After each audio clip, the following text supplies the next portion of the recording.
सांप का रहस्य। एक दिन महल में एक नाग वैद्य, जिसका नाम नागेश था, महल में आया।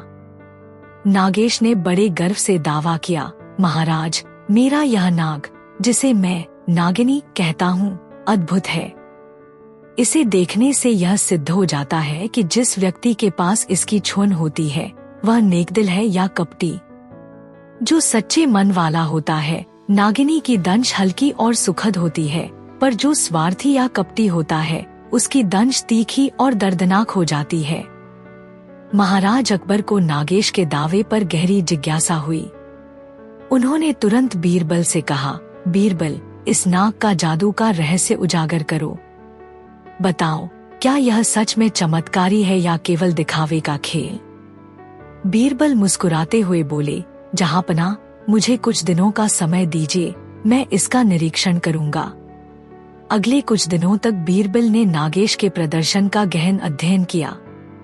उन्होंने देखा कि नागेश रोज महल में आकर नागिनी का प्रदर्शन करता और दावा करता कि नागिनी की दंश से व्यक्ति की आंतरिक प्रकृति प्रकट हो जाती है। दरबार के कुछ सज्जनों ने कहा, जब मैंने नागेश से मिलने का प्रयास किया तो मुझे लगा कि मेरे अंदर की कुछ कमजोरियां और दोष झलक आए। परंतु बीरबल ने गौर से देखा कि नागिनी का व्यवहार तो स्वाभाविक प्रतीत होता था, परंतु कुछ रातों में गुप्त निगरानी में उन्होंने पाया कि नागेश अपने स्टॉल के पास एक छोटी सी डब्बी में एक विशेष मिश्रण तैयार करता था, जिसे नागिनी की दंश में मिलाया जाता था। उस मिश्रण के कारण नागिनी की दंश का असर पूर्व निर्धारित ढंग से बदल जाता था, जिससे जो व्यक्ति पहले से ही लालची या कपटी था उसे तीखा और दर्दनाक दंश मिलता था, जबकि जो विनम्र और नेकदिल होता उसके लिए दंश बहुत हल्का पड़ता था। अगले दिन बीरबल ने दरबार में नागेश को बुलाया। उन्होंने कहा, जहांपना, मैं आज 2 व्यक्तियों से इस नाग का परीक्षण करवाऊंगा। सबसे पहले एक अहंकारी मंत्री ने नागेश से मिलने का प्रयास किया। मिश्रण के कारण नागिनी ने उस मंत्री को तीखा दंश दिया, जिससे उसके चेहरे पर दर्द की झलक साफ दिखाई दी। फिर एक विनम्र दरबारी ने नागेश से मुलाकात की। उसे नागिनी का दंश बहुत ही हल्का और सुखद लगा, मानो उसकी आत्मा में सच्चाई बसती हो। बीरबल ने सबके सामने घोषणा की, जहांपना, असली जादू तो वह नहीं होता जो केवल यंत्रों और मिश्रण के सहारे दिखावा किया जाए। नागेश ने स्वार्थ में आकर अपनी नागिनी में कृत्रिम मिश्रण मिला रखा है, जिससे यह दिखावा होता है कि उसकी दंश व्यक्ति की स्वाभाविकता प्रकट करती है।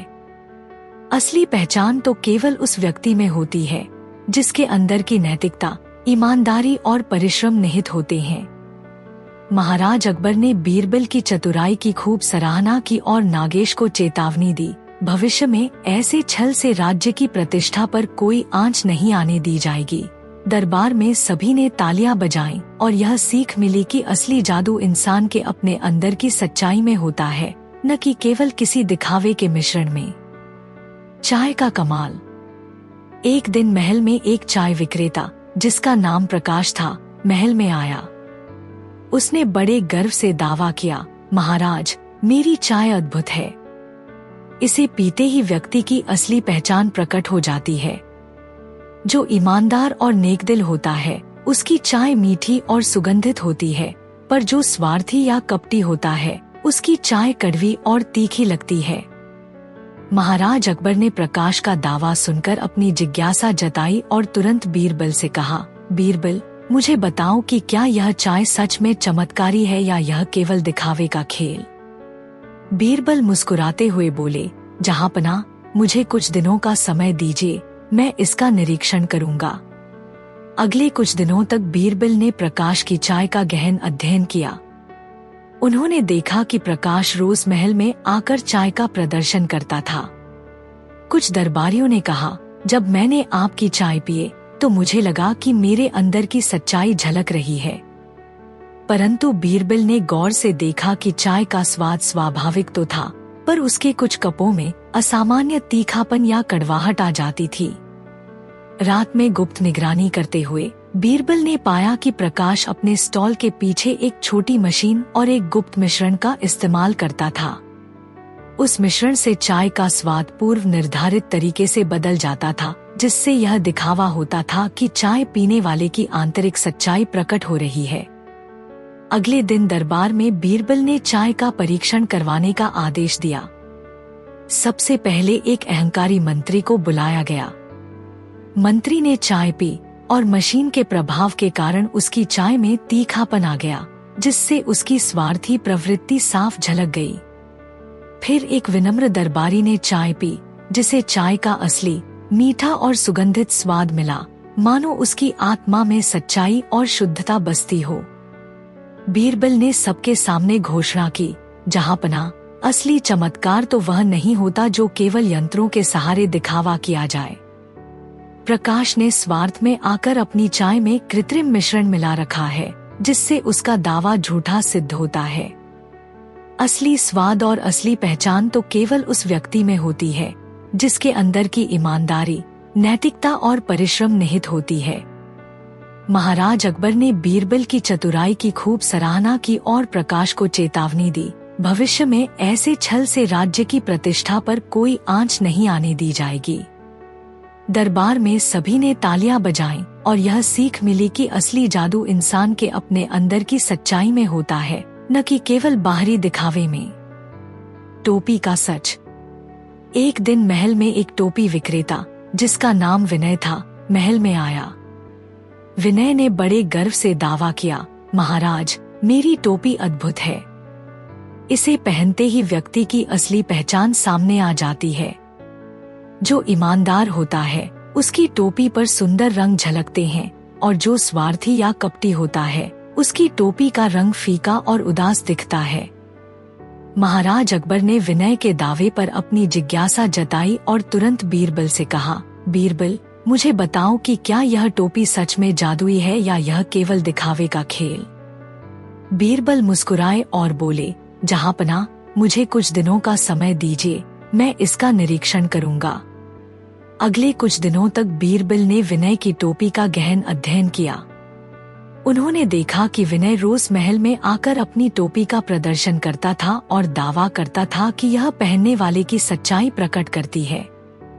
दरबार के कुछ सज्जनों ने कहा, जब मैंने इस टोपी को पहना तो मुझे ऐसा लगा मानो मेरे अंदर की भावनाएं झलक गईं। लेकिन बीरबल ने गौर से देखा कि टोपी की बनावट तो साधारण थी, पर उसके किनारों पर कुछ अजीब नक्काशी और छोटे उपकरण लगे हुए थे, जिन्हें देखकर ऐसा प्रतीत होता था कि टोपी में कोई यंत्र छिपा है। रात में गुप्त निगरानी करते हुए बीरबल ने पाया कि विनय अक्सर अपने स्टॉल के पास जाकर टोपी में एक छोटी मशीन सक्रिय करता था। उस मशीन की मदद से टोपी पर लगे रंग पूर्व निर्धारित तरीके से बदल जाते थे, जिससे टोपी पहनने वाले के स्वभाव का भ्रम पैदा हो जाता था। अगले दिन दरबार में बीरबल ने 2 व्यक्तियों से टोपी पहनने का आदेश दिया। सबसे पहले एक अहंकारी मंत्री ने टोपी पहनी। मशीन के प्रभाव से उसकी टोपी का रंग फीका और उदास दिखाई दिया, जिससे उसकी स्वार्थी प्रवृत्ति साफ झलकने लगी। फिर एक विनम्र दरबारी ने टोपी पहनी। उसकी टोपी से स्वाभाविक रूप से मधुर और जीवंत रंग निकल कर आए, मानो उसकी आत्मा की शुद्धता प्रकट हो गई हो। बीरबल ने सबके सामने घोषणा की, जहांपना, असली जादू तो वह नहीं होता जो केवल यंत्रों के सहारे दिखावा किया जाए। विनय ने स्वार्थ में आकर अपनी टोपी में कृत्रिम यंत्र छिपा रखा है, जिससे उसका दावा झूठा सिद्ध होता है। असली पहचान तो केवल उस व्यक्ति में होती है जिसके अंदर की ईमानदारी, नैतिकता और कर्म निहित होते हैं। महाराज अकबर ने बीरबल की चतुराई की खूब सराहना की और विनय को चेतावनी दी, भविष्य में ऐसे छल से राज्य की प्रतिष्ठा पर आंच नहीं आने दी जाएगी। दरबार में सभी ने तालियां बजाईं और यह सीख मिली कि असली पहचान और जादू इंसान के अपने अंदर छिपे होते हैं, न कि केवल किसी दिखावे के यंत्र में। अकबर, बीरबल और चमत्कारी लाठी का रहस्य। एक दिन महल में एक लाठी विक्रेता, जिसका नाम हरिप्रसाद था, बड़ा गर्व लेकर आया। उसने दावा किया, महाराज, मेरी यह लाठी अद्भुत है। इसे पकड़ते ही व्यक्ति की असली स्वभाव प्रकट हो जाती है। जो विनम्र और नेकदिल है उसकी लाठी में हल्की चमक आती है, पर जो स्वार्थी या अहंकारी है उसकी लाठी फीकी पड़ जाती है। महाराज अकबर ने हरिप्रसाद के दावे पर गहरी जिज्ञासा जताई और तुरंत बीरबल से कहा, बीरबल, मुझे बताओ कि यह लाठी सच में जादुई है या केवल दिखावे का खेल। बीरबल मुस्कुराए और बोले, जहांपना, मुझे कुछ दिनों का समय दीजिए, मैं इसका निरीक्षण करूंगा। अगले कुछ दिनों तक बीरबल ने हरिप्रसाद की लाठी का ध्यानपूर्वक अध्ययन किया। उन्होंने देखा कि हरिप्रसाद रोज महल में आकर अपनी लाठी का प्रदर्शन करता था। दरबार में कुछ सज्जनों ने कहा, जब मैंने इस लाठी को पकड़कर देखा तो मुझे ऐसा लगा मानो मेरे अंदर की सच्चाई झलक गई। परंतु बीरबल ने गौर से देखा कि लाठी की बनावट तो साधारण लकड़ी की थी, पर उसके कुछ किनारों पर अजीब सी नक्काशी और छोटे छोटे तार लगे हुए थे। रात में गुप्त निगरानी करते हुए बीरबल ने पाया कि हरिप्रसाद अक्सर अपने स्टॉल के पास जाकर लाठी में छिपे एक यंत्र को समायोजित करता था। उस यंत्र की सहायता से लाठी का प्रभाव पूर्व निर्धारित तरीके से बदल जाता था, जिससे कुछ लोगों के लिए लाठी में चमक आ जाती और कुछ के लिए फीकी पड़ जाती। अगले दिन दरबार में बीरबल ने 2 व्यक्तियों से लाठी का परीक्षण करवाया। सबसे पहले एक अहंकारी मंत्री ने लाठी पकड़ी।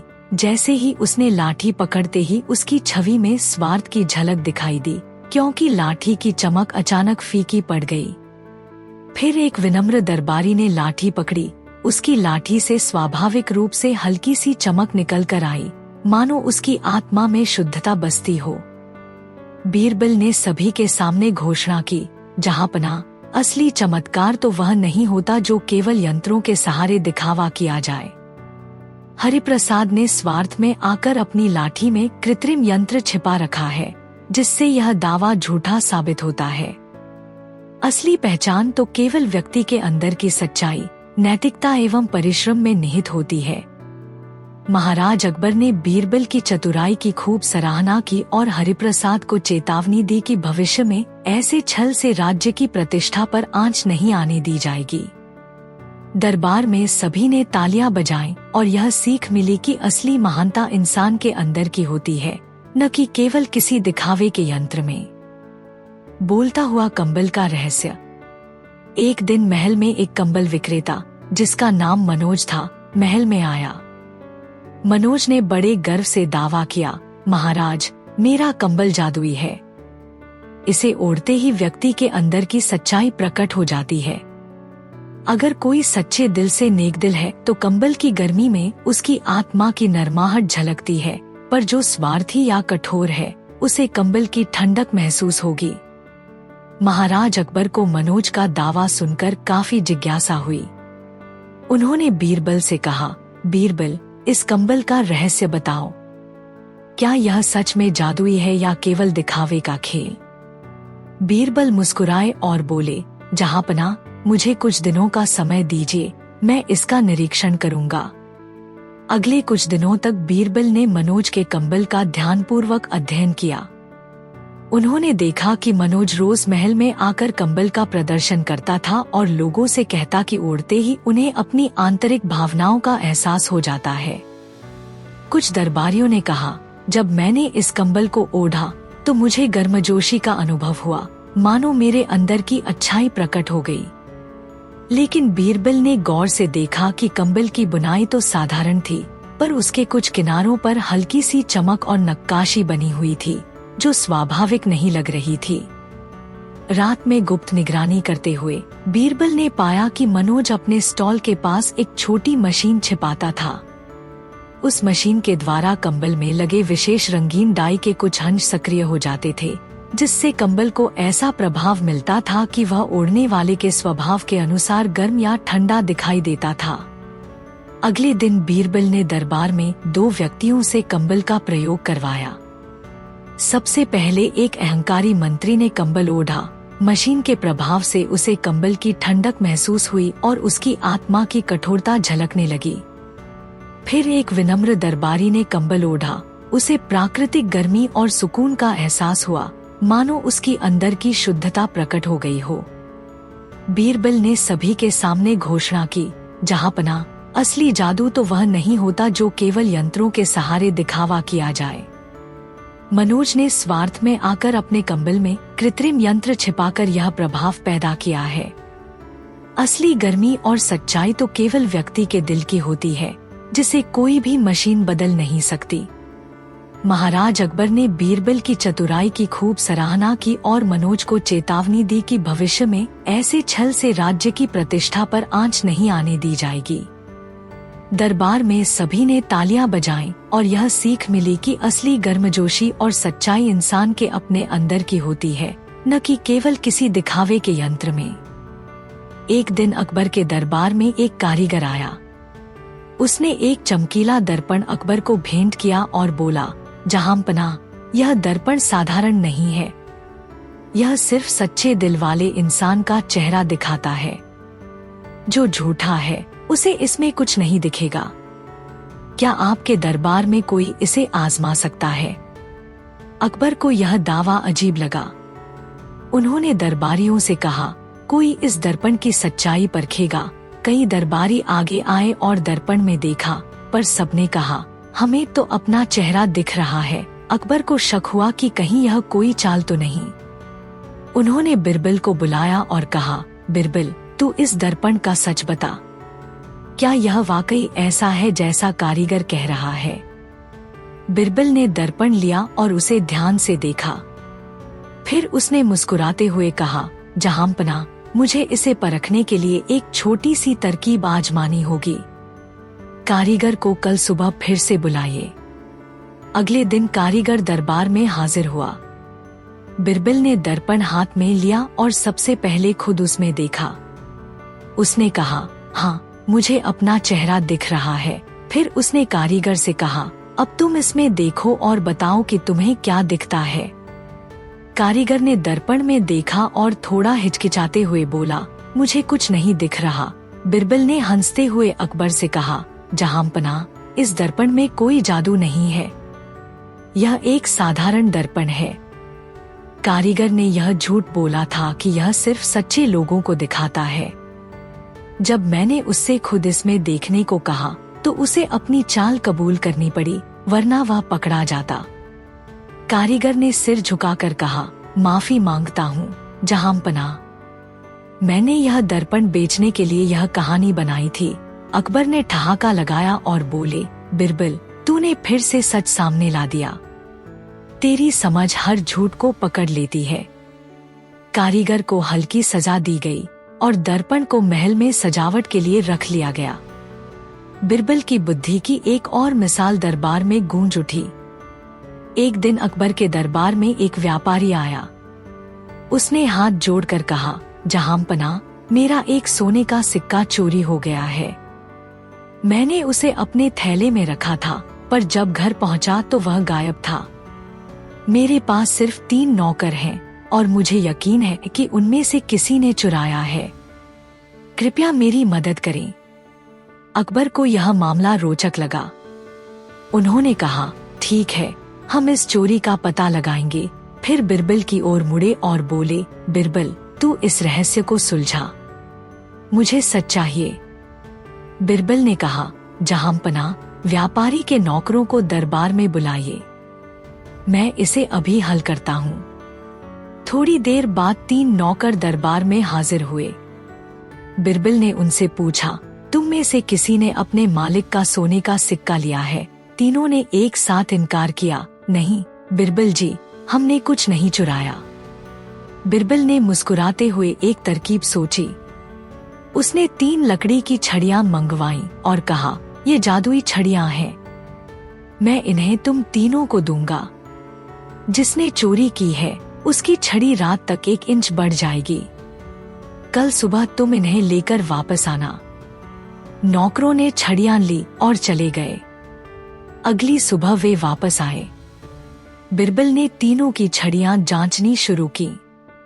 पहले 2 नौकरों की छड़ियां ज्यों की त्यों थी, पर तीसरे नौकर की छड़ी थोड़ी छोटी थी। बिरबल ने हंसते हुए कहा, तो चोर तू है। तीसरा नौकर घबरा गया और बोला, मुझे माफ करें बिरबल जी। हाँ, मैंने सिक्का चुराया था। पर आपने कैसे जाना? बिरबल ने समझाया, जहांपनाह, ये छड़ियां जादुई नहीं थी। मैंने बस एक चाल चली। जिसने चोरी की थी उसे डर था कि उसकी छड़ी सचमुच बढ़ जाएगी और वह पकड़ा जाएगा। इसलिए उसने रात को अपनी छड़ी थोड़ी काट दी ताकि बढ़ने के बाद भी वह सामान्य लगे। उसकी यह चाल उसे बेनकाब कर गई। अकबर ने ताली बजाई। बिरबल, तेरी बुद्धि का कोई जवाब नहीं। तूने फिर से सच सामने ला दिया। व्यापारी ने अपना सिक्का वापस पाया। नौकर को हल्की सजा दी गई और बिरबल को अकबर की ओर से प्रशंसा मिली। एक बार अकबर के दरबार में एक मशहूर पहेलीबाज आया जो अपने तीखे दिमाग के लिए पूरा हिंदुस्तान में जाना जाता था। उसने दरबार में आते ही अकबर से कहा, जहांपना, मैं सुना है कि आपके दरबार में अक्लमंद लोगों की कमी नहीं। मैं आपके सबसे होशियार आदमी को 3 पहेलियां दूंगा। अगर वो सुलझा पाया तो मैं उससे अपना गुरु मान लूंगा और आपको एक कीमती रतन दूंगा। अगर वो हार गया तो आप मुझे अपने खजाने से सोना देंगे। अकबर को ये शर्त पसंद आई क्योंकि उन्हें अपने दरबार की शान पे भरोसा था। उन्होंने बीरबल की तरफ देखा और कहा, बीरबल, तुम ही इस पहेलीबाज का सामना करो। हम देखते हैं तुम्हारी बुद्धि कहाँ तक जाती है। बीरबल ने मुस्कुराते हुए कहा, जहांपना, आपकी इजाजत हो तो मैं तैयार हूँ। पहेलीबाज ने अपनी पहली पहेली पेश की। वो क्या है जो सुबह 4 पैरों पे चलता है, दोपहर में 2 पैरों पे और शाम को 3 पैरों पे? दरबार में सन्नाटा छा गया। सब सोचने लगे कि ये कोई जानवर है या कोई चीज। बीरबल ने थोड़ी देर अपनी टोपी ठीक की, फिर बोला, ये इंसान है। सुबह यानी बचपन में वो 4 पैरों पे चलता है, हाथ और पैरों से रेंगता है। दोपहर यानी जवानी में वो 2 पैरों पे चलता है। और शाम यानी बुढ़ापा में वो 3 पैरों पे चलता है, 2 पैर और एक छड़ी जो सहारा देती है। पहेलीबाज ने गर्दन हिलाई और कहा, सही जवाब। लेकिन अभी 2 पहेलियां बाकी है। दूसरी पहेली आई। वो क्या है जो हर रोज बदलता है लेकिन साल भर एक जैसा रहता है? ये सुनते ही दरबार बेल सोच में डूब गए। कोई बोला शायद चांद, कोई बोला शायद दिन। लेकिन बीरबल ने थोड़ी देर सोचकर कहा, ये दिन है। हर रोज दिन बदलता है, कभी सर्दी का, कभी गर्मी का, कभी बारिश का, लेकिन साल भर वो एक जैसा रहता है क्योंकि हर दिन 24 घंटे का होता है और अपनी जगह पे आता है। पहेलीबाज के चेहरे पे थोड़ी सी हैरानी दिखी, लेकिन उसने कहा, ठीक है, अब तीसरी पहेली सुनो, जो सबसे मुश्किल है। तीसरी पहेली थी, वो क्या है जो मेरे पास है, तेरे पास नहीं, लेकिन जब मैं दूंगा तो तुझे मिलेगा और मेरा खत्म हो जाएगा। ये पहेली सुनते ही दरबार में लोगों के दिमाग घूम गए। कोई समझ नहीं पा रहा था कि ये क्या हो सकता है। बीरबल ने थोड़ी देर आंखें बंद की, फिर एक हल्की सी मुस्कान के साथ बोला, ये राज है। तुम्हारे पास एक राज है जो मेरे पास नहीं। जब तुम मुझे बताओगे तो मुझे वो राज मिल जाएगा, लेकिन तुम्हारा राज खत्म हो जाएगा क्योंकि वो अब राज नहीं रहेगा। पहेलीबाज के हाथ से उसकी किताब गिर गई। वो खड़ा हो गया और बोला, मैं हार गया। तुम्हारी बुद्धि के आगे मेरी पहेलियां कुछ नहीं। तुम मेरे गुरु हो। उसने अपना कीमती रतन एक चमकता हुआ नीलम अकबर को सौंप दिया और बीरबल के पैरों में झुक गया। दरबार में तालियां गूंज उठी। अकबर ने खुशी से कहा, बीरबल, तुमने फिर से हमारा मान बढ़ाया। ये 3 पहेलियां और तुम्हारे जवाब दरबार की शान बन गए। लेकिन कहानी यहाँ खत्म नहीं हुई। एक दरबारी को जलन हुई और उसने कहा, जहांपना, शायद बीरबल ने पहले से जवाब जान रखे थे। बीरबल ने हंसकर कहा, अगर मैं पहले से जवाब जानता तो क्या इतनी देर सोचता? ये पहेलियां मैंने अभी सुलझाई और अगर तुम्हें शक है तो अपनी पहेली पेश करो। दरबारी चुप हो गया क्योंकि उसके पास कोई पहेली नहीं थी। अकबर ने बीरबल की तारीफ में कहा, बीरबल, तुम्हारी बुद्धि पहेलियों के समुंदर में भी डूबती नहीं बल्कि उससे पार करती है। बीरबल ने सर झुकाया और बोला, जहांपना, पहेली चाहे कितनी भी उलझी हो, जवाब जिंदगी के आसपास ही होता है, बस देखने की नजर चाहिए। एक बार की बात है, मुगल बादशाह अकबर के दरबार में एक अजीब सी समस्या आ खड़ी हुई। शहर में चोरियों की घटनाएं बढ़ गई थी। हर रोज कोई ना कोई शिकायत लेके दरबार में आता। कभी किसी का सोना चोरी हो जाता, कभी किसी के घर से कीमती सामान गायब हो जाता। शहर के सिपाही चौकस रहने के बावजूद चोरों का कुछ पता नहीं लगा पा रहे थे। अकबर को गुस्सा भी आता और परेशानी भी होती। एक दिन उन्होंने दरबार में सबको बुला के कहा, ये चोरी का सिलसिला बंद होना चाहिए। कोई तो ऐसा होशियार शख्स होगा जो इन चोरों को पकड़ सके। तब बीरबल ने आगे बढ़ के कहा, जहांपना, अगर आप इजाजत दे तो मैं इस समस्या का हाल ढूंढ सकता हूँ। अकबर को बीरबल की अकालमंदी पे भरोसा था। उन्होंने तुरंत हाँ कर दी। बीरबल ने सोचा कि चोरों को पकड़ने के लिए उनके दिमाग में घुसना पड़ेगा, उनकी चाल समझनी पड़ेगी। बीरबल ने एक प्लान बनाया। उसने अपने एक विश्वस्पत्र आदमी को एक दोस्तों के साथ शहर के सबसे मशहूर सारे में भेजा। वहां उसने दोस्तों के साथ बैठ के जोर जोर से बातें शुरू की। अरे यार, कल रात मैंने एक ऐसा खजाना देखा जो शहर के बाहर जंगल में छुपा है। सोने चांदी के बेड बर्तन, हीरे जवाहरत, सब कुछ वहां दफन है। मैं वापस जाने वाला हूँ उससे निकलने के लिए। ये बात सुनते ही सारे में बैठा एक आदमी, जो असल में चोरों के सरदार का आदमी था, चुपके से निकल गया और अपने सरदार को ये खबर सुना दी। चोरों का सरदार, जो बड़ा चालाक था, सोच में पैठ गया। उसने सोचा, अगर ये खजाना सच है तो आयसी हमें हासिल करना चाहिए, लेकिन पहले पता लगाना पड़ेगा कि बात में कितनी सच्चाई है। उसने अपने 2 आदमियों को बीरबल के उस दोस्त के पीछे लगा दिया। बीरबल का दोस्त जानता था कि उसका पीछा हो रहा है, तो उसने जंगल की तरफ जाने का नाटक किया और एक पुरानी खंडार के पास रुक गया। वहां उसने जमीन खोदनी शुरू की, जैसे कुछ ढूंढ रहा हो। चोरों के आदमियों ने ये देखा और वापस अपने सरदार को बताया। अब चोरों का सरदार खुद मैदान में उतरा। उसने अपनी पूरी टीम को तैयार किया और रात के अंधेरे में उस खंडार के पास पहुंच गया। वहां बीरबल पहले से तैयार था। उसने सिपाहियों को छुपा रखा था और खुद एक साधु के भेष में वहां बैठा था। जब चोरों का सरदार और उसके आदमी खजाने के लिए जमीन खोदने लगे, बीरबल ने साधु की आवाज में कहा, कौन हो तुम लोग जो मेरी तपस्या में खलल डाल रहे हो? चोरों का सरदार घबरा गया, लेकिन उसने हिम्मत जुटा के कहा, बाबा, हमें माफ कर दो। हम तो बस एक खजाना ढूंढ रहे हैं जो यहाँ दफन है। बीरबल ने थोड़ी देर नाटक किया और बोला, अच्छा, तो पहले मुझे बताओ, तुम लोग कौन हो और यहाँ क्यों आए हो? चोरों का सरदार, जो अपनी चोरी की काला में मगन था, बोला, हम शहर के सबसे बड़े चोर हैं। हमने यहाँ खजाना सुनने के बाद प्लान बनाया। ये सुनते ही बीरबल ने अपना भेष उतरा और सिपाहियों को इशारा किया। एकदम से सिपाही निकल पड़े और चोरों को घेर लिया। चोरों का सरदार समझ गया कि वो फंस गया। उसने बीरबल से कहा, तुम कौन हो जो इतनी चालाकी से हमें पकड़ा? बीरबल मुस्कुराया और बोला, मैं बीरबल हूँ, बादशाह अकबर का वजीर। तुम्हारी चोरी की दास्तान अब खत्म हुई। सिपाही चोरों को पकड़ के दरबार ले गए। अकबर ने बीरबल की तारीफ की और पूछा, बीरबल, तुमने ये कैसे किया? बीरबल ने पूरा वाकया बताया और कहा, जहांपना, चोरों को पकड़ने के लिए उनकी लालच को ही हथियार बनाना पड़ा। दरबार में सबने बीरबल की अकालमंदी की दाद दी और शहर में एक बार फिर से अमन हो गया। बोलता हुआ छाता का रहस्य।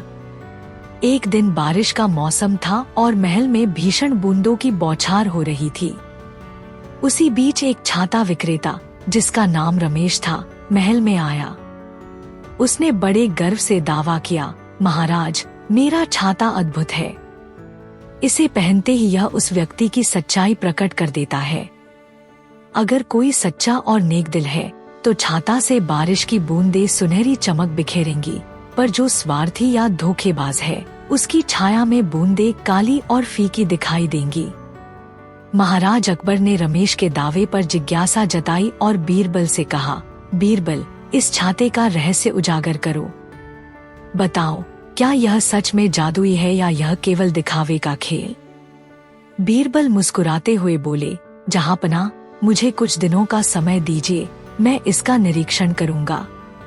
अगले कुछ दिनों तक बीरबल ने रमेश के छाते का गहन अध्ययन किया।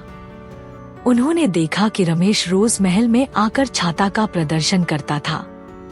दरबार के कुछ सज्जनों ने कहा, जब मैंने इस छाते का इस्तेमाल किया तो मुझे ऐसा लगा मानो बारिश की बूंदें मेरे अंदर की भावनाओं के अनुरूप बदल रही थी।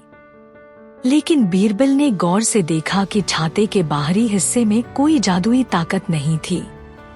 रात में गुप्त निगरानी में उन्होंने पाया कि रमेश अपने स्टॉल के पास एक छोटी मशीन छिपा कर रखता था। उस मशीन से छाते में लगे कुछ छोटे छोटे पाइपों से नियंत्रित रूप से पानी की बूंदें निकलती थी, जिससे छाता पर एक पूर्व निर्धारित प्रभाव पैदा हो जाता था।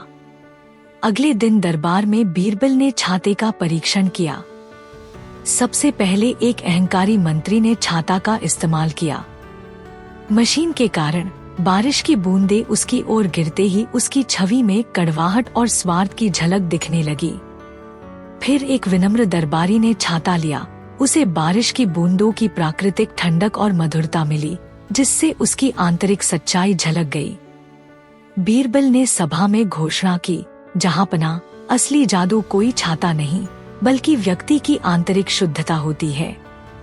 रमेश ने स्वार्थ में आकर अपने दावे को सच दिखाने के लिए यह मशीन छिपा रखी है। असली गुण तो उसी में निहित है, जिन्हें कोई भी कृत्रिम उपकरण बदल नहीं सकता। महाराज अकबर ने बीरबल की चतुराई की खूब सराहना की और रमेश को चेतावनी दी कि भविष्य में ऐसे छल से राज्य की प्रतिष्ठा पर कोई आंच नहीं आने दी जाएगी।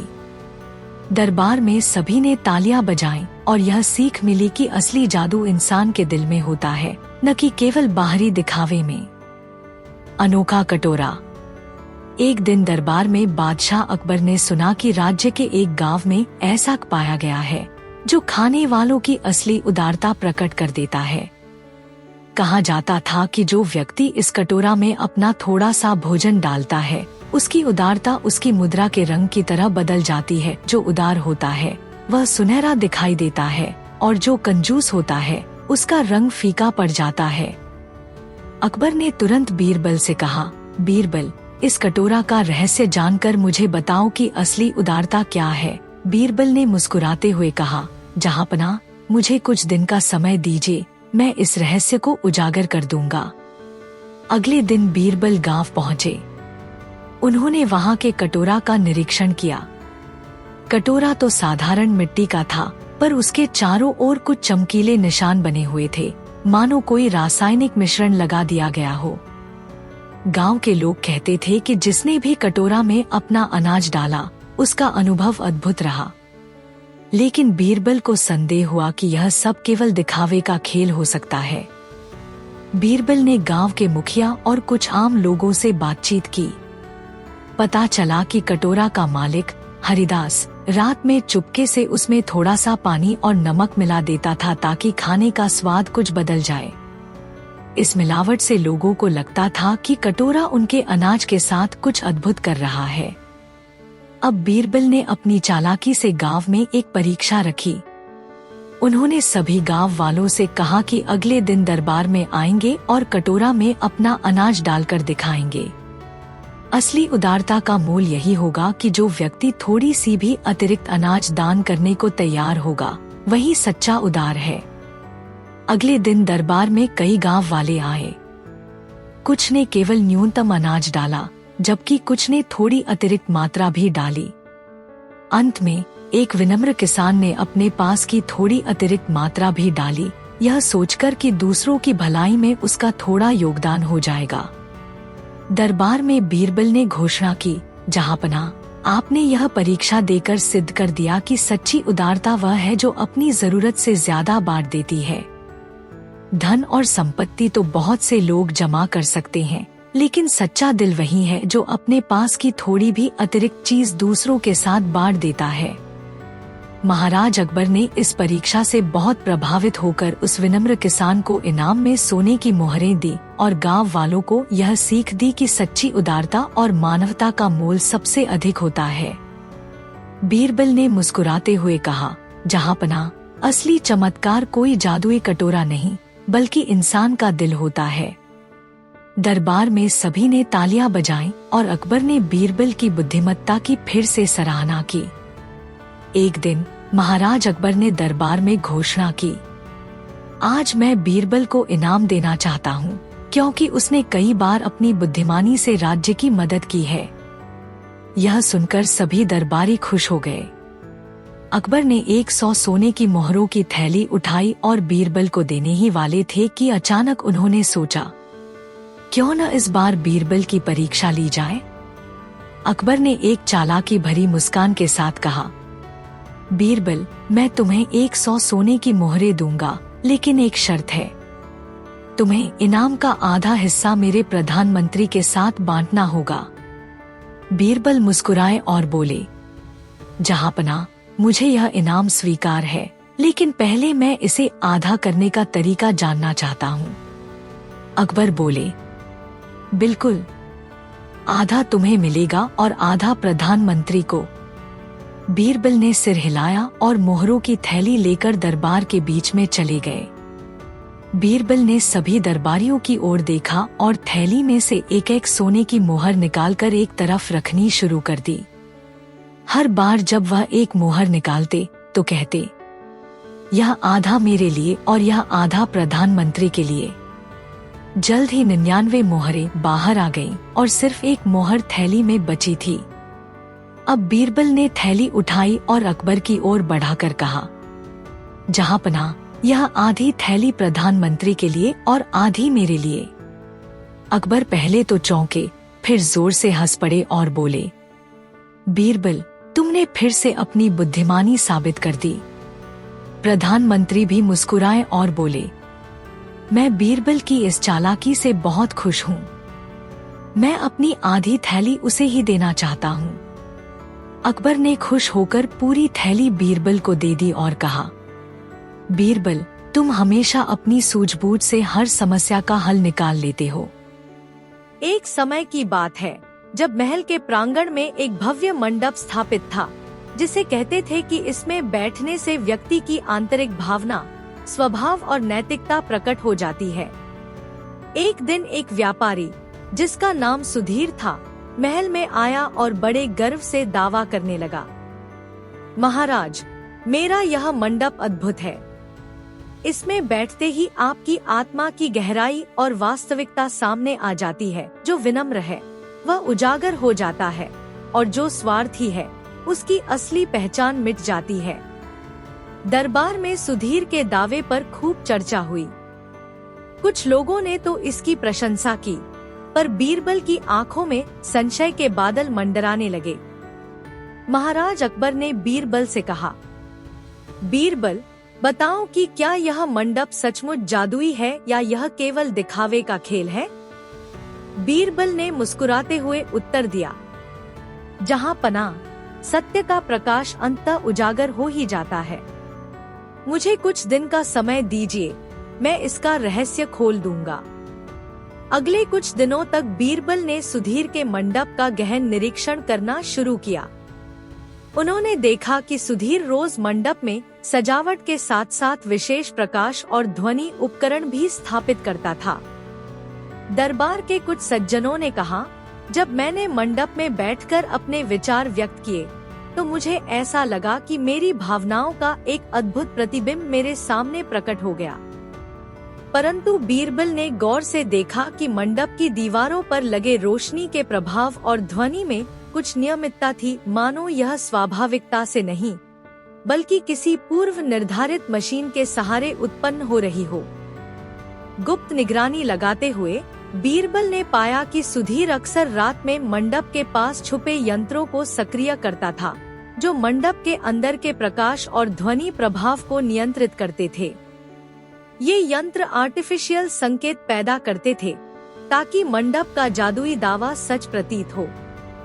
अगले दिन महाराज अकबर ने दरबार में सभा बुलाई और सभी से आग्रह किया कि वे मंडप का अनुभव करें।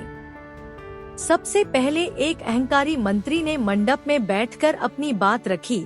जैसे ही वह बोले, मंडप की रोशनी में अचानक मंदता आ गई और उसके चेहरे पर नकारात्मक भाव झलकने लगे। फिर एक विनम्र साधारण व्यक्ति ने मंडप में बैठकर अपनी भावनाएं व्यक्त की। उसकी मुस्कान के साथ मंडप की रोशनी में प्राकृतिक चमक प्रकट हुई। बीरबल ने सभा में घोषणा की, देखिए जहांपना, असली जादू तो वह नहीं होता जो केवल दिखावे के सहारे लाया जाए। सुधीर ने स्वार्थ में आकर मंडप में यंत्र लगाकर पूर्व निर्धारित प्रकाश और ध्वनि के प्रभाव पैदा किए हैं। असल में यह मंडप अपने आप में तो एक सुंदर वास्तुकला है, पर इसकी असली महिमा उस व्यक्ति की नैतिकता में निहित होती है, न कि केवल उस यंत्र के झूठे प्रभाव में। दरबार में सभी ने जोर से हंसते हुए कहा, अब तो स्पष्ट हो गया कि यह केवल दिखावे का खेल था। महाराज अकबर ने गंभीर स्वर में कहा, मेरे राज्य में केवल सत्य, नैतिकता और ईमानदारी का ही स्थान है। जो भी व्यक्ति स्वार्थ में आकर केवल दिखावे का सहारा लेता है, वह अंततः अपनी ही प्रतिष्ठा खो देता है। सच्ची सफलता और महानता केवल उस व्यक्ति में होती है जिसके अंदर की शुद्धता, नैतिकता और परिश्रम झलकते हैं, न कि केवल किसी यंत्र के दिखावे में। बीरबल ने भी कहा, सच्चा ज्ञान केवल अंदर की सच्चाई से प्राप्त होता है, न कि केवल बाहरी सजावट से। सुधीर को अपनी चाल पकड़ी गई और उसने विनम्रता से कबूल किया, महाराज, मैंने स्वार्थ में आकर मंडप में कृत्रिम यंत्र लगाकर उसे जादुई दिखाने का दावा किया। अब मैं सच्चाई और नैतिकता के मार्ग पर चलने का संकल्प लेता हूँ। एक समय की बात है जब राज्य में फैशन, शोभा और भव्यता की चर्चा आम थी। एक दिन एक प्रतिष्ठित आभूषण विक्रेता, जिसका नाम प्रेमीश्वर था, महल में आया और बड़े गर्व से घोषणा करने लगा, महाराज, मेरे पास ऐसा हार है जो पहनने वाले की असली पहचान और गुणों को प्रकट कर देता है। यह हार आपके सामने उस व्यक्ति की आंतरिक सच्चाई को उजागर कर देगा, चाहे वह कितना भी महंगी वस्तुओं के पीछे छिपा हुआ क्यों न हो। दरबार में प्रेमीश्वर के दावे पर खूब चर्चा हुई। कुछ ने उसकी बातों की प्रशंसा की, पर बीरबल की आंखों में तुरंत संशय के बादल मंडराने लगे। महाराज अकबर ने कहा, बीरबल, बताओ, क्या यह हार वास्तव में जादुई है या फिर यह केवल दिखावे का खेल है? बीरबल ने हल्की मुस्कान के साथ उत्तर दिया, जहां पनाह, सत्य का प्रकाश अंततः उजागर हो ही जाता है। मुझे कुछ दिन का समय दीजिए, मैं इसका रहस्य खोल दूंगा। अगले कुछ दिनों तक बीरबल ने प्रेमीश्वर द्वारा प्रस्तुत हार का गहन निरीक्षण किया। उन्होंने देखा कि प्रेमीश्वर हर दिन महल में आकर हार पहनाता और दरबार में घूमता था। हार देखने में तो अत्यंत भव्य था, उसमें कीमती रत्न जड़े हुए थे और उसकी चमक से सभी मंत्रियों का मन मोह लिया करता था। दरबार के कुछ लेखाकारों ने बताया कि प्रेमीश्वर ने हाल ही में अपने व्यापार में अप्रत्याशित वृद्धि का दावा किया था, पर उसकी वास्तविक संपत्ति में कोई उल्लेखनीय परिवर्तन नहीं हुआ था। गुप्त निगरानी लगाते हुए बीरबल ने पाया कि प्रेमीश्वर अक्सर रात में अपने आभूषण भंडार में जाकर हार के कुछ रत्न चुपके से निकालता और फिर उसे पुनः व्यवस्थित कर देता था। ऐसा प्रतीत होता था कि उसने हार की चमक बढ़ाकर उसे जादुई दिखाने की योजना बनाई थी।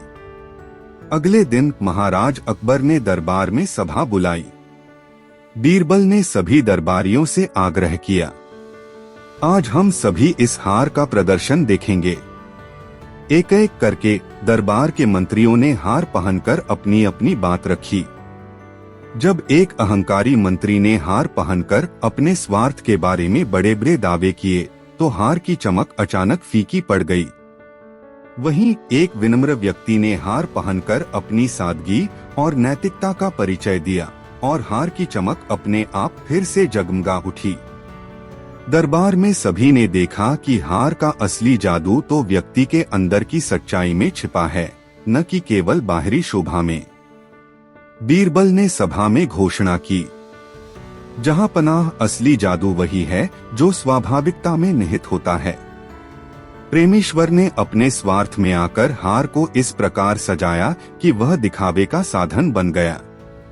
जो व्यक्ति अपने अंदर की सच्चाई और नैतिकता के साथ जीता है, उसकी चमक हार में स्वाभाविक रूप से प्रकट हो जाती है।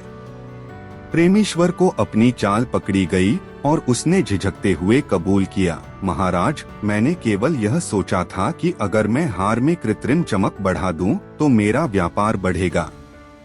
मैं अपनी गलती समझ गया हूँ। महाराज अकबर ने गंभीर स्वर में कहा, मेरे राज्य में केवल सत्य, ईमानदारी और नैतिकता का ही स्थान है।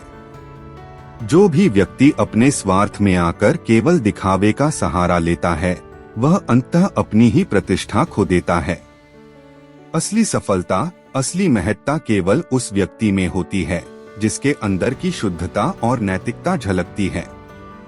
बीरबल ने भी जोड़ते हुए कहा, सच्चा ज्ञान और महानता केवल अंदर की सच्चाई, नैतिकता एवं परिश्रम में निहित होती है, न कि केवल बाहरी चमक में। एक समय का वर्णन है जब राज्य में धन दौलत और व्यापार का बोलबाला था। एक व्यापारी जिसका नाम सुरेश था, महल में आया और बड़े गर्व से घोषणा की, महाराज, मेरे पास एक अद्भुत अंगूठी है जिसे पहनते ही व्यक्ति की संपत्ति दोगुनी हो जाती है और उसका भाग्य बदल जाता है। दरबार में सुरेश के दावे पर चर्चा होने लगी। कुछ ने उसकी बात पर आस्था जताई, पर बीरबल के मन में संशय के बीज उग आए। अकबर ने बीरबल से कहा, बीरबल, बताओ कि क्या यह अंगूठी सच में अद्भुत है या यह केवल दिखावे का खेल है। बीरबल ने मुस्कुराते हुए कहा, जहां पनाह, सत्य का प्रकाश अंततः उजागर हो जाता है।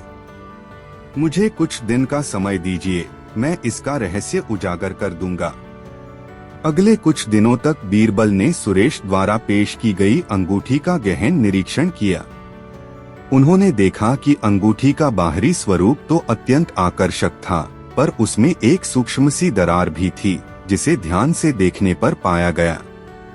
दरबार के लेखाकारों ने बताया कि सुरेश ने अपने व्यापार में अचानक से वृद्धि का दावा किया, पर उसकी संपत्ति में कोई वास्तविक वृद्धि नहीं हुई थी।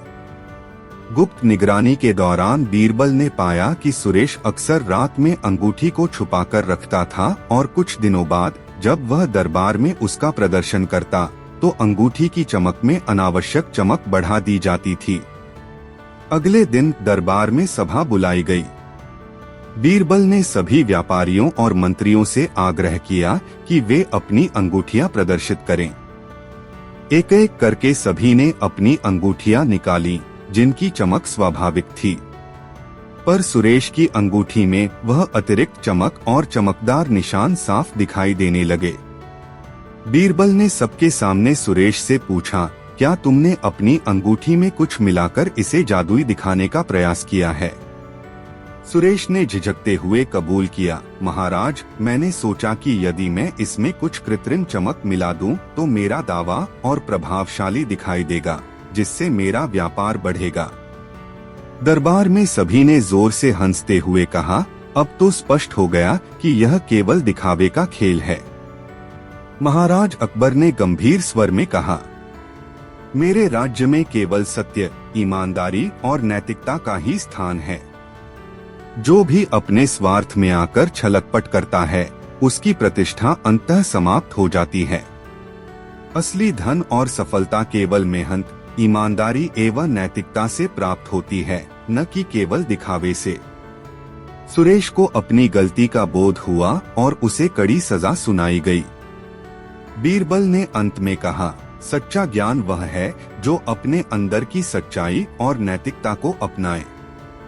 एक समय की बात है जब राज्य में आर्थिक संकट के कारण लोगों के मन में आशा की किरण ढूंढने की जरूरत थी।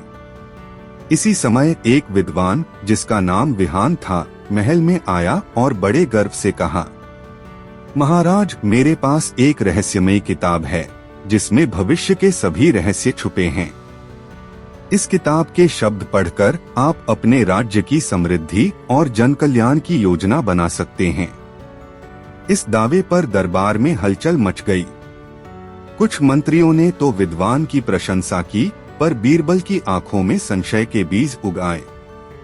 अकबर ने बीरबल से कहा, बीरबल बताओ, क्या यह किताब सच में भविष्य के रहस्य खोल सकती है या फिर यह केवल एक दिखावा है?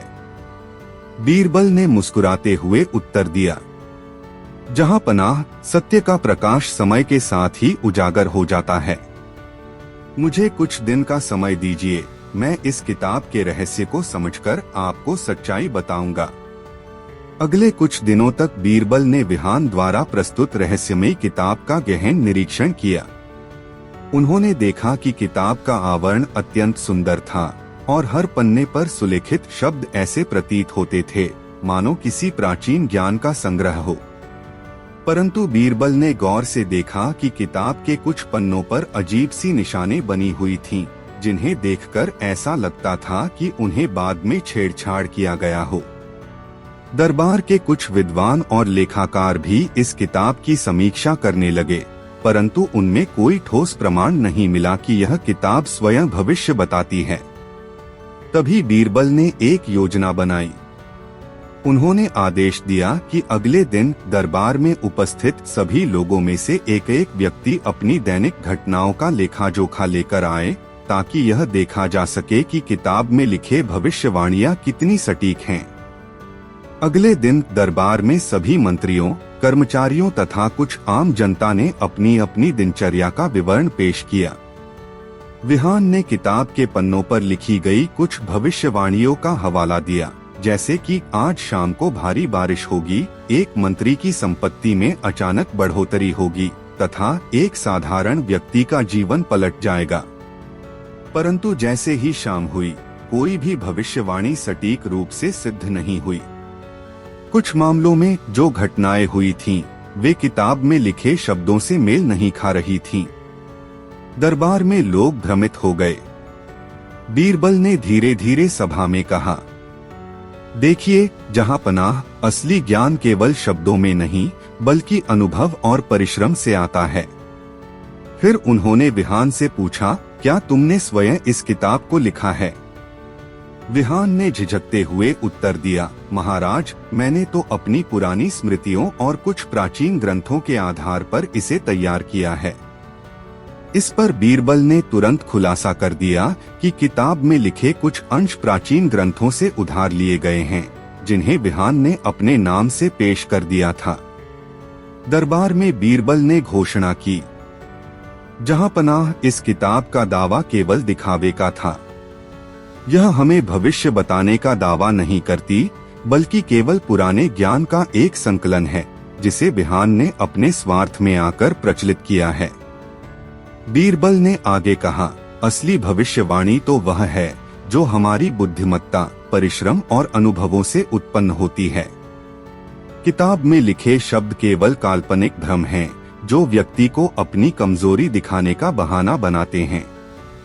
विहान को अपनी गलती का बोध हुआ और उसने विनम्रता से कबूल किया, महाराज, मैंने केवल अपनी पुरानी स्मृतियों का सहारा लेकर यह दावा किया था। मैं जानता हूँ कि असली ज्ञान अनुभव और मेहनत से ही प्राप्त होता है। अकबर ने कठोर स्वर में कहा, मेरे राज्य में केवल सत्य, ईमानदारी और नैतिकता का ही स्थान है। जो भी अपने स्वार्थ में आकर छलकपट करेगा, उसकी प्रतिष्ठा समाप्त हो जाएगी। बाद में महाराज अकबर ने बीरबल की सूझबूझ की प्रशंसा करते हुए कहा, बीरबल, तुमने एक बार फिर सच्चाई का प्रकाश फैला दिया। असली ज्ञान और भविष्यवाणी केवल हमारे अनुभव, परिश्रम और नैतिकता से संभव होती है, न कि केवल शब्दों के भ्रामक संकलन से। उन्होंने आदेश दिया कि भविष्य में किसी भी प्रकार की दिखावे की किताबें और दावे दरबार में स्वीकार नहीं किए जाएंगे। एक समय की बात है जब राज्य में सुख समृद्धि का वातावरण था।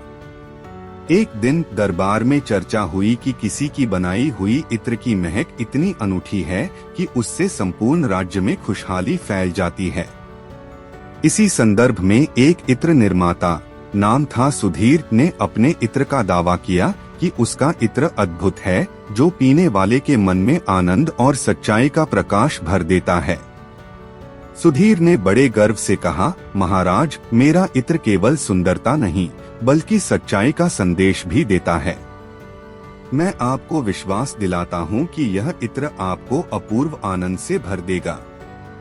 दरबार में यह सुनकर बहुत उत्साह हुआ, पर बीरबल की आंखों में संशय के बादल छा गए। अकबर ने बीरबल से पूछा, बीरबल बताओ, क्या सच में सुधीर का इत्र इतना अद्भुत है? बीरबल ने मुस्कुराते हुए उत्तर दिया, जहां पनाह, सत्य का प्रकाश समय के साथ ही उजागर हो जाता है। मुझे कुछ दिन दीजिए, मैं इसका रहस्य उजागर कर दूंगा। अगले कुछ दिनों तक बीरबल ने सुधीर के इत्र के प्रयोग और उसके उत्पादन का गहन निरीक्षण किया। उन्होंने देखा कि सुधीर हर दिन अपने इत्र की छोटी सी बोतल महल के आंगन में रख देता था, ताकि उसकी महक फैल सके। लेकिन बीरबल ने गौर से देखा कि उस बोतल के निचले भाग में हल्की सी धूल जमी हुई थी, मानो उसमें से कोई छुपी हुई वस्तु निकलती हो। उन्होंने धीरे धीरे पता लगाया कि सुधीर ने अपने इत्र में एक छोटी सी कंचन के टुकड़े छुपा रखे थे, जिससे कि इत्र का प्रकाश बढ़ता प्रतीत होता था। रात के समय जब सब लोग विश्राम में थे, बीरबल ने गुप्त निगरानी रखी। उन्होंने देखा कि सुधीर अपने इत्र के बोतलों में से कुछ टुकड़ों को निकालकर फिर से बोतल में भर देता था। बीरबल ने तुरंत सबूत एकत्र किए और अगली सभा में सभी के समक्ष प्रस्तुत किया।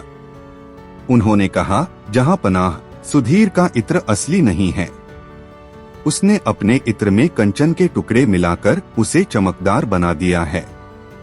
असली महक तो केवल प्राकृतिक गुणों से आती है, न कि दिखावे से। अकबर ने गहरी विचार से कहा, सच्चाई और ईमानदारी की महत्ता ही संपूर्ण राज्य की समृद्धि का आधार है। सुधीर, तुमने अपने स्वार्थ में आकर लोगों को भ्रमित करने की कोशिश की। हमारे राज्य में केवल सत्य और नैतिकता का ही स्थान है। सुधीर को कड़ी सजा सुनाई गई और उसके इत्र का प्रयोग तुरंत निलंबित कर दिया गया। बीरबल ने अंत में कहा, सच्चा सौंदर्य वह है जो अपने अंदर की प्राकृतिक महक से उजागर होता है, न कि केवल बाहरी चमक से। हमें सदैव अपने कर्मों में ईमानदारी बरतनी चाहिए। कहानी से सीख, असली सौंदर्य और महक केवल प्राकृतिक गुणों में निहित होती है।